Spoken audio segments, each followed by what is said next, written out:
Welcome to Founders Future, a podcast powered by Closers.io, where we dive into the journeys of innovative entrepreneurs and explore the road ahead of them and their companies. I'm your host, Olivia Sammons, and in each episode we'll uncover the stories behind impactful ventures, the challenges faced along the way, and the strategies driving their future growth. Today, I'm very excited to be joined by Carol Mahoney, founder of Unbound Growth. Carol works with founders and sales teams to improve performance by focusing on something often overlooked: how buyers actually think and make decisions. Her approach goes beyond scripts and tactics, diving into the psychology behind when people say yes or no. Carol, welcome to Founders Future. Thank you so much for joining me. Thank you so much for having me. I don't think I've heard my introduction done so well, so I appreciate that. Awesome stuff. I appreciate it. And thank you so much for being here. I really appreciate your time. So, Carol, with all of my guests, I do like to start at the beginning of their journey. So if you don't mind briefly taking me back to what it was you was doing before you started up Unbound Growth, and then from there, what was the motivation behind it? So before Unbound Growth, I actually hated the idea of salespeople. I wanted to eliminate the need for salespeople. I actually had a marketing agency when I first started, and my mission was to eliminate the need for pushy, aggressive, manipulative salespeople that nobody really likes to talk to, nobody really trusts. The internet is going to eliminate the middleman so that people can just directly deal with the companies without having to go through that process. And long story short, I grew the business and hired employees, but ran into this brick wall where we would deliver leads for them. This was inbound marketing before inbound marketing was a big thing. And we would deliver leads to the people and the companies that they wanted to talk to. And maybe not always the ultimate decision maker, but it gave them a way in, and they couldn't close them. They burned right through them. They were using the 1980s Glenn Ross tactics on educated internet buyers and didn't understand why it didn't work. And they didn't want to hear a marketing person tell them how they should sell. And so my mission was essentially, I wanted to help small businesses to grow because the majority of our economy is based off that. And I realized if I'm going to actually help them to grow, then I need to teach them how to sell, which means I have to get over my hatred of sales and learn how to sell myself. And it was through that process and journey of hiring a sales coach and getting sales training. I have nightmare stories of practicing cold calls with my coach while my kids are in the back seat. Like I did and tried everything. And I ended up falling in love with sales because I realized that sales isn't about getting people to do things. It's about helping people to solve problems that are important to them and are urgent for them. And if you can't solve that problem, having the ethics to say, I'm not the right fit for you. And when I realized that's what sales is about, that it's not about what you do to other people, it's about selling with them, then I was like, duh. And so I couldn't keep doing the marketing thing because I knew that this was the actual answer. And so I actually merged my marketing agency with another agency. And a year later, I started Unbound Growth, which was essentially sales coaching. And it started as one-to-one sales coaching with either founders or business owners or employees in companies who could afford to hire me to coach them. And we did that for a long time, but it's not scalable. It's limited to yourself. But then I also found that, especially with companies, when I would train their salespeople and their engagement with me would end and they would go back into their companies, that they ended up going back to a lot of the bad habits they had before because the environment, their manager, didn't support the new skills, the new mindsets that they had. And so they either regressed back into the skills that they didn't have before, or they became a thorn in the side to the company because they're like, no, this is how I need to sell. And then they left. And so then it was a loss for everyone. And so that's when I started getting into things of working with managers to teach them how to coach and using a buyer first methodology to it, which I didn't call it that then. And then helping actual leaders to solve the next challenge that I ended up coming up against, which was no matter how much we could coach someone or how much a manager could coach someone, sometimes they just were a round peg going into a square hole. They were not the right person for the job. And it's like chasing this problem all the way up to leadership where we're not hiring for the right person because leadership doesn't know what are the qualifications and the criteria for them to be successful in their environment and aligns with their buyer. So it's evolved from this one-to-one coaching to like pulling the red thread of issues through companies to finally arrive at this place where I'm working both with leadership and management as well as the individual contributor because it's a big lift. And so there's a lot of different ways to do that, but it's what I love doing because it shifts the cultures of companies. It changes the lives of the individuals that are working in it, and it creates more predictable growth. And I think that's something everyone needs right now. I completely agree with you. And even just to track a little bit to what you were saying. When you started the conversation, I had this image of the sleazy car guy that is trying to sell you that car that has no right to be even trying to sell you anything. And Right. that just does give sales a bad rep because it isn't about that. It's more, as you say, there's that fine line between motivation and manipulation. But Yep. staying on that right side of it, you are doing a justice. It's almost coaching in a way, making sure people do make the accurate decision for themselves. You can provide them with that service, you can solve that problem or provide them with that product that's going to help them in their life. So it's just about, as you say, doing that with the right intention and the right personality behind you. It's a Yeah. really different world when it comes to sales, when it opens up your mind in that aspect. I actually have a very similar belief before I got into the world of business as well. And I realized even when it comes to marketing, without sales, Mhm. you're doing nothing. They come like such a synergy together. It's like yin and yang. You can't have one without the other. Yeah. And at the end of the day, you all know it. You worked in a marketing, you see you now work in sales. Without turning those leads into clients, you've got nothing in your business at the end of the day. So it is just, as you say, working on that right side of it. And I Yeah. suppose you must have been a serial entrepreneur then. That must be something within your bones as well, having started up the company and then moving on to another one. Yeah, I That's guess something so. always part of your journey. It's been a part of my journey since I was a little kid because I grew up in a family of entrepreneurs. Like Nice. it was unusual that someone in our family would go to college, get a degree, and work a 9 to 5 job. Like it was just not a thing. My grandfather had a sporting goods store, and then he also had another side gig where he did wrought iron welding. You walk around in some of the Boston universities and you see all of this old wrought iron welding. He did that. And my mother had a painting business, and my father had an auto shop business. And so it was always some type of a business going on. I did all the kid things like lemonade stands and yard sales and babysitting and you name it. And even when I was a stay-at-home mom, I had a daycare center that I ran. So I've always had this, I can make my own job. I can Yeah. make my own money. I love that. And I suppose that's one of the best things about being in the world you are as an entrepreneur, having that support around you as well, having seen that from the outside of, I suppose it's the exclusivity it gives you in controlling your own finances, controlling your freedom and bouncing around like that. It's a really cool space to come from. So, Carol, let's dive into Unbound. Let's dive into Unbound Growth a little bit Yeah. more, just so the listeners can have some context moving forward. So, at this point in, who would you say is your ideal client? Who is it that you very much love to work with the most? And then from there, how is it you help them and how do you support them? Yeah.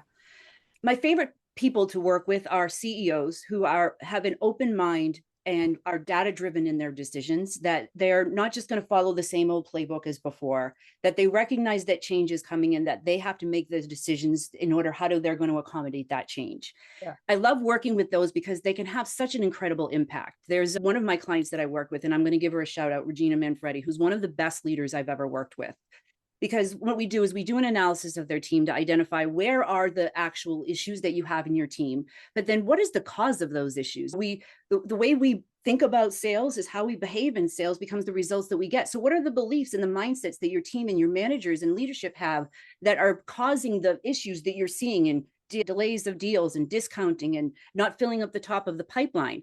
So identifying what are the root causes of those. And if those root causes are something that's going to be too hard for them to overcome in that role, where round peg, square hole, what is Yeah. another role that they're better suited for based on their natural skill set in the company? And it was interesting because as we go through this analysis, I remember Regina saying that everything that we're seeing here, we have talked about, we know there's an issue in our companies, but it's us who caused all of this. We are the owners of this, and we are the ones who need to take the lead to fix this. It wasn't pointing fingers and this, that, or the next thing, or making excuses. And it was that kind of an openness and mindset that led them to double-digit growth within a quarter. They ended up getting acquired. Like it was just absolutely transformational, just based on the mindset of the leader. And so those are the kinds of leaders I love working with because they have such an incredible impact. And then working with their managers, and how do you get this team to the place where they need to be, aligned with their own personal goals, focused on the specific skills and areas that they need to improve on as a manager to really develop your people, because that is your number one job. And now we're talking about how does AI play a role in that? And then with the salespeople as well, there's that question in training and coaching. Do you know what to do? Can you do it? And then will you do it in those moments? And so giving them that awareness of what's getting in their way so that they can develop personal strategies and their own personal quotas that they want to meet in order to reach a number. And when that happens, it's like seeing an orchestra come together and you hear this beautiful music afterwards. I'm a musician, so I'm a little nerdy, but that's the ideal customer for me. And then my passion customer, like the ones that I probably should not be doing because I don't make any money off of it, is working with small business owners, helping them to be better sellers themselves, helping them to hire their first salesperson. and actually really grow and scale their teams, because that's where I started. And that's where my family started. And that's where I started this whole entrepreneurial, was to be able to help them. So right now we're building actually some AI platforms to make it more accessible for the small business owner and the entrepreneur, and even students and high school kids, and teaching them how to sell so that they can get control of their lives and design the future they want for themselves, and not one that they have to settle for. Beautiful. I love that aspect. So as you say, you have, I suppose, the three there if you're moving on to students as well, because naturally I feel like once you have the skill to sell, you can pretty much get by in anything in life. It's a very Yeah. kind of grounded asset. And yes, as what you're saying before, it doesn't suit everybody. So I like the fact that you are going into the company. Like, sounds like you're very much getting in the trenches, figuring out where you can change things before you start implementing anything new, just to make sure it settles before you start rocking the boat a little bit. And then from there we move on. But yeah, as you're saying, starting with the leadership team, we can then figure out what needs to go down. But the openness to change must be a big aspect when you are working with some people, because naturally, as well as a business owner, it can be quite a harsh criticism against yourself sometimes. So it's nice when they're ready to make those changes and they have that self-awareness of someone can coming in and help them with the skills that they're not confident with or struggling with themselves. So that's Yeah. a cool aspect. And I suppose, what is your style or your approach when you are with these organizations or the CEOs or even the small businesses? What is it like Yeah. with you? So the approach is very similar, whether it is working with the CEOs or working with small business owners, in that we try to follow a method that is based on the psychology of how people learn and how they change their behaviors. And so we start with what are the goals of the company, but what are the individual's goals, from the leadership's personal goals, I want to retire or exit or whatever that might be, to the business's revenue goals in order for them to be able to do that, and all the way down through their leadership. What are their personal goals? Why are they doing this every day? What is the outcome that they're hoping for? And what is it going to take in order for them to do that? What are the obstacles that they need to overcome? And what are some of the strategies that they're going to try to learn to do that at every level of the organization? And that's the first step, because if people can identify what their personally motivating reason for change is and how it aligns with the company, then you now have a platform to start from, and a culture that's not competitive so much as it is collaborative and supportive, like cheering each other on to reach your goals. I love it when I've had managers say, we did this goal setting exercise with our team, and when we shared it, and every week at our stand up, we're rooting somebody else on or celebrating a small win. I'm like, that's what it's all about, like building that kind of a camaraderie. And then with that, using the evaluations that we do within the assessments, each of them gets their individual report. The executives get a summary report that gives a diagnosis of the team with recommendations of, here's how to align this to the strategy that you have for growth. But then each individual manager gets their team's report, they get their report, they get a meeting of, this is what this means for you, and developing an action plan for them. What are the strategies and the things you're going to work on first? And what's the cadence you're going to commit to, and the accountability being built into all of that. And the same thing with the manager. They then do that with their team. So they're doing it themselves so that they can have the example to set and how to do it with their teams. And then from there is, and we're actually building the AI platform out to be able to facilitate this, is, all right, let's take their evaluation in your buyer in your market, and let's start figuring out ways that you can start practicing the things you're going to learn. Because adults don't learn like we did as kids by consuming information and then taking a quiz and then trying to figure out how to do it in the field. Like, it needs to be applicable in the real world. It needs to be something that they can do right away in small micro chunks. And so taking that micro chunk of information, allowing them to role play with that with an AI that is geared towards their buyer, their particular strengths and what they need to do, and then get the repetitions in, so that when they go and then meet with their manager or their coach that they've hired, that now we know what you've done. And so then that human to human coach can then focus on, all right, what is it that's getting in your way of doing it in the moment? Taking those call recordings as the feedback to further train the AI, but then to also say, all right, we practiced it. What's the game tape say? What's going to be happening going forward, both for this specific deal and for your skill set in the future? And that's just in a repetitive cycle. And you have milestones and checkpoints every week, every month, every quarter to, are we actually meeting those particular goals? And rolling that up to leadership, because when we do this analysis, this is the number of months that it's going to take with this current team before you see this kind of a lift in revenue. And here are the things that are roadblocks to that can help you to change that number. So are we actually getting to there? And I love it because it takes the myth out of things. It's like you've gone to the doctor, you've said, look, I've got a headache, I get this limp every once in a while, and by the end of the quarter, I'm pretty much burnt out. And you're going to have tests done and blood work and MRIs. And then they're going to come back and recommend a health plan with you that you can implement on a daily basis in small chunks to start to go on a better path. It's really not any different than that. Yeah, I love it. And the way that you're putting it as well, my mind went straight to sports analogy because it is, as you Yeah. say, first of all, you're going straight for the alignment. Make sure the whole team's, yes, you have your own prerogatives, your own goals, but making sure we're all speaking, reading off the same hymn book. We're all moving towards that same aspect, celebrating those small wins and just creating a very nice and positive environment. And naturally, I know as well in the mindset when it comes to selling, it is that psychology. You said it yourself, what you're putting in on that call is what you're going to get out of it. So you have to be in that right frame of mind. Everyone's reading off the same page and just translating that same message as well, which is really important. Yeah. Now, one thing I am very curious to find out, Carol, because naturally it's a very busy world at the moment. So, like, how Yeah. do you go about acquiring your customers with your background in marketing and your experience? What is working well for you at the moment, and just finding those right people to work with? My number one, and this is going to be ironic because I've been doing inbound marketing for over 20 years now, is still referrals from previous Okay. clients, from colleagues, and mostly from previous clients. I would say maybe 75% of my new clients come from referrals from previous clients, which I think is a pretty good litmus test, as well as referrals in terms of a colleague has referred me. I think the second biggest thing is when they see me speak and we do a Yeah. workshop together, and it's actually a really good test as well to determine, are we going to be a good fit? Because I have a certain style and they have a certain style, and do we have the same openness and trust that is between each other to do some more work together? And so a lot of that comes from my speaking. And then what's interesting is all of the inbound marketing we do, that does bring in leads. But what I find is that it's actually the engine that fuels all of the referrals and introductions. Because no matter how someone hears about you, they're going to go online and find out more about you. Yeah, true. And does that experience align with what they're hoping for and looking for? And can you speak to them in a way in your marketing and in your social media that tells them, I get where you're coming from? And again, it's like that litmus test. Is this the right person for you? Yeah. Like Yeah. e-dating, like online dating almost, but much No, less. it's the same. Yeah, as you say, it's exactly the same. You have to make sure it's a good fit on both sides.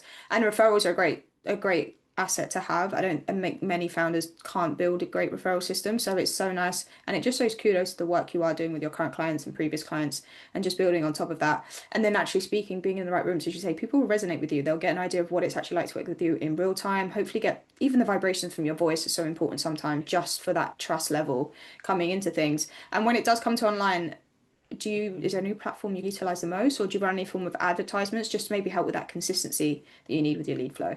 Yeah, so I don't run any advertisements at the moment. We are planning that in probably later on this year when we launch the online learning platform using Yeah. AI, creating some new programs around that has more community and group coaching with it, because entrepreneurs can learn from other entrepreneurs, and especially if you're not competitive with each other.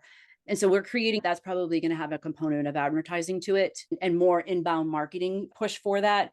Cool. Because I not only is that a passion project for small business owners, but I'm also setting it up in a way because I want to be able to also put this in places where other people can have access to it. So whether it's in schools or in universities, or for me, it's a personal passion project. I want to place this in shelters where women or other individuals are coming out of horrible situations, and they can create and learn for themselves these skills that will help them whether they go into sales or not. And so being able to donate a platform to an organization like that and using that for that's my legacy project, as I'm calling it. So there I will love be some advertising that goes in behind that for sure. Beautiful stuff. And as you say, that's when you can start putting the budget behind it and really push it out and have that impact Right. that you're looking for. But that's a really cool idea, as you say, providing people that skill so they can go off and just create an amazing life for themselves. And with that skill of selling, you can pretty much go into any job set and very much Mhm. translate what you've learned into that. So that's a really cool aspect. And I Yeah. suppose with that being said as well, I know you give us a glimpse of what the future looks like, but what are your like ultimate goals or ambitions for the company moving forward, or even the visions for the next 6 to 12 months? What are those targets or milestones you're looking forward to achieving? I'm definitely looking to have a greater impact. And in the next 6 to 12 months, having the platform launched, making it accessible to anyone who can be able to get to it, putting it in the shelters, I'd like to be able to see that launched by the end of this year, up and running.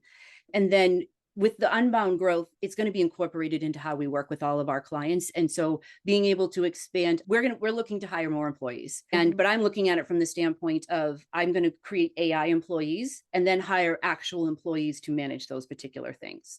And so looking at how we're going to scale and grow by the end of this year, have the AI employees built out and starts looking at our first one or two hires that are going to come in line with those particular things.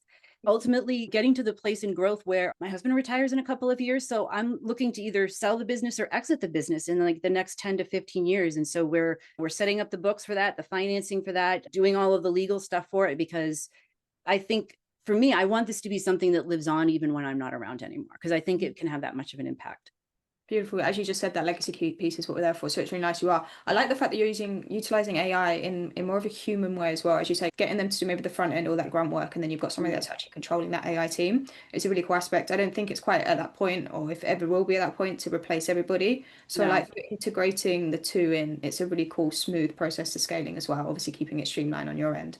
It's a Yeah. really cool And aspect. it's my ultimate hope and goal for it that is that we can have more deeper human conversations and connections as a result of that. Because, like, for example, I took my dog for a walk and I have Claude running something in the background for me so that I can gather some data together that I didn't have to sit here and do. And now I can just take 15 minutes to go over it. And so that I can have these kinds of conversations with people, that we can do the things that we actually want to do every day. I look at it that way, that the human connection is going to become the next luxury commodity. And unfortunately, it's the biggest skill gap that we see in the next generations coming. So that's something I want to address as well. That is a very key thing to highlight, and so true. As you say, it's that big one that's missing in the wave coming behind us. I'm not that young, so I was the one above that. Yeah, So, yeah. but I Well, and see it's the interesting too, challenges. because I work with business school students at Harvard and in France. And, when I meet these students, it's like they're like from another world. Yeah, Because I they're know. articulate and they're thoughtful in their responses, and they can look you in the eye and make a true connection and have a real conversation with you. And then I see others that are their age that they struggle with that because they've Yeah. never had the exposure or to it. They've never had the training for it. They've never had the opportunity to. So how do we help them? No, it's so true. And for me, they're like, some of them are 5 years younger, and it's literally like they've been in front of a screen their whole life. They'll Yeah. say things, but it's like they're glazed over and just don't really know how to interact with anybody. As you Yeah. say, And there's a because they've big been in kind of front of a gap to Zoom it. for their Yeah, entire high school or college literally. experience. Yeah, literally, it's such a crazy experience to be witnessing from the Yeah. outside world. But Carol, we have run out of time, but thank you so much for Yeah. joining me today and for sharing your incredible journey and insight with us. Where can our listeners reach out best to work with you or connect with you if they would like So, to do so? yes, there's two websites. So there's unboundgrowth.com. That's the corporate training site. And then carolmahoney.com is my speaking site where we talk with a lot of small business owners and founders as well as teams. Beautiful stuff. And thank you again, Carol. I really appreciate your time today. And Thank you. to our listeners, if you enjoyed today's episode, please be sure to go and check out Carol Mahoney. As she just said, drop her a message. Please check out the websites. I'm sure she'd love to hear from everybody. And do not forget to subscribe to Founders Future via wherever you listen to your favorite podcasts. And if you are a business owner, specifically a coach, consultant, or agency owner, and you're really looking to scale your business and you want to enhance your sales and marketing efforts, visit closers.io to hop on a call with one of our team and discover how we went from $0 to $30 million per year in less than 3 years. But until then, keep on climbing, and we'll see you on the next one.